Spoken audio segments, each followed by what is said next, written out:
Senador Pedro Venceslau, nosso analista aqui em São Paulo, se junta nesta conversa com o senador Rogério Marinho, coordenador da pré-campanha de Flávio Bolsonaro à presidência da República pelo PL. Senador, em 2022, Jair Bolsonaro foi o primeiro presidente desde a redemocratização a perder uma disputa presidencial estando no cargo. Em 2026, Flávio se apresenta como uma versão moderada do pai. Vocês avaliam que o Flávio aprendeu com os erros do pai e que Jair Bolsonaro errou demais na campanha de 2022 e perdeu para si próprio ou não?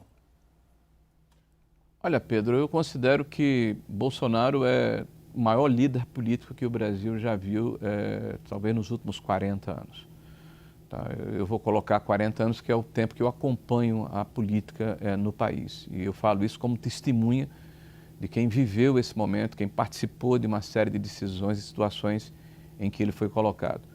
Bolsonaro, ele representa, sem dúvida nenhuma, uma parcela expressiva da população. Ocorre que Bolsonaro, ele teve todos os seus defeitos potencializados e todos os seus feitos sublimados ou minimizados. Então, ele enfrentou uma articulação extremamente forte para impedir, né, que os resultados promissores e exitosos do seu mandato, que foram extraordinários, né, pudessem ser avaliados pela população brasileira. É errado demais, ele perdeu a eleição por pouco mais de 1%. Né? Eu me lembro que no princípio do ano de 2026, as pesquisas de opinião davam uma diferença pró-Lula de quase 15, 20 pontos percentuais.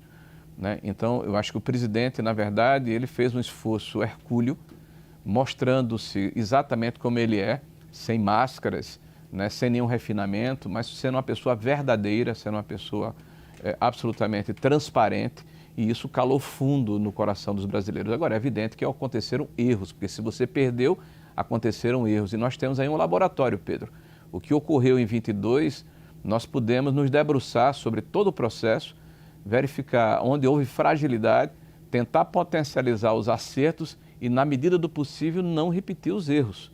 Porque é evidente que houveram, nós somos humanos e nessa campanha também nós vamos errar, nós vamos apenas tentar errar menos e numa correlação entre erros e acertos, acertar mais do que errar. Senador, queria aqui ouvir do senhor uma declaração pública do senhor, quando o senhor disse que PT e PL são os únicos dois partidos relevantes no Brasil, os que estão aí comandando as disputas presidenciais neste momento, se isso pode ter causado algum tipo de desconforto ou mal-estar com potenciais partidos aliados e queria ouvir da própria boca do senhor como foi o encontro com o governador do Paraná, Ratinho Júnior, do PSD, e se há, de fato, uma disposição do PL de tentar atrair o PSD para uma chapa já em primeiro turno, ou se não, ou se está claro que o PSD terá um candidato próprio e, eventualmente, uma aliança pode ser feita para o segundo turno. Olha, primeiro em relação à afirmação dos dois partidos, isso é facilmente verificável na qualquer pesquisa de opinião, que são os dois partidos que hoje têm a preferência da maioria da população brasileira justamente pela sua nitidez programática e ideológica.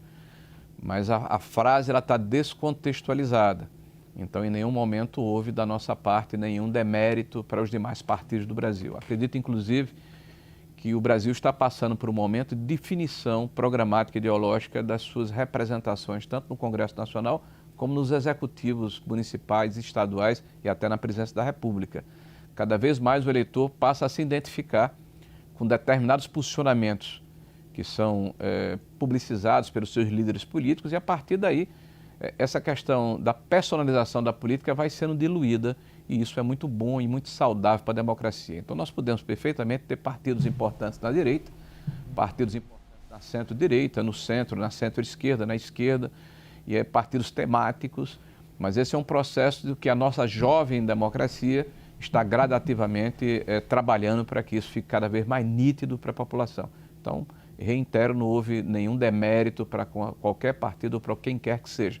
É um fato que em qualquer pesquisa de opinião, esses dois partidos têm a preferência da grande maioria da população brasileira. Em relação ao governador Ratinho Júnior, tive uma conversa com ele, sim, e foi uma conversa extremamente cortês, respeitosa.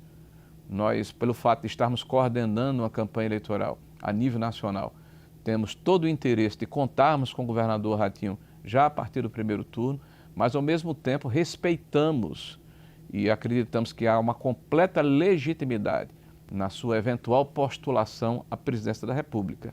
Nós não temos nenhuma dificuldade em buscar parceria com pessoas que têm afinidade do ponto de vista de visão de país, de como o Estado deve se comportar, e é o caso do governador Ratinho, que tem feito uma bela administração no seu estado do Paraná, e eu fui lá dizer a ele que nós gostaríamos de contar com ele no primeiro turno, mas caso ele fosse candidato a presidente, que nós teríamos uma relação respeitosa e certamente estaríamos juntos no segundo turno, ou sendo Flávio o contendor, ou sendo ele o contendor do adversário comum, que é o PT.